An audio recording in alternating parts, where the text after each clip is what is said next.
Soulja Boy console. How many Soulja Boy consoles have been sold? Soulja Boy's gaming consoles, primarily known as the SouljaGame console and SouljaGame handheld, have been highly controversial in the gaming community. These consoles, released in 2018, were marketed under Soulja Boy's brand but were essentially rebranded, low-cost emulation devices that played retro games. Sales information: there is no reliable public data available on exactly how many units of Soulja Boy's Shortly after their release, the consoles faced significant legal scrutiny due to potential intellectual property violations.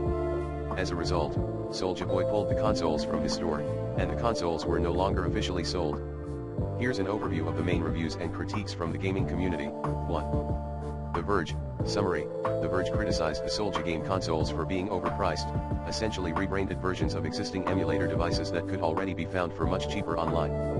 The publication pointed out that the devices didn't offer anything new to consumers and warned of potential legal issues due to the console's inclusion of unlicensed games.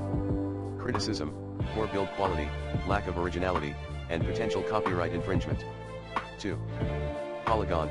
Summary: Polygon's review echoed concerns over the legal issues surrounding the consoles, focusing on how they were filled with unlicensed ROMs, games, from Nintendo and other companies. The site also highlighted how the consoles were not unique products but rather copies of existing emulator devices sold on websites like AliExpress.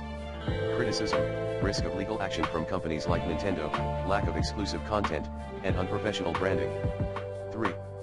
IGN. Summary: IGN's coverage focused on the fallout of the console launch, noting that after legal threats, primarily from Nintendo, Soulja Boy removed the consoles from sale.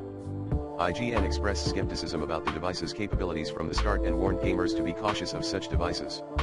Criticism: inferior hardware, no unique selling point, and questionable legality. 4. YouTube reviewers. Various.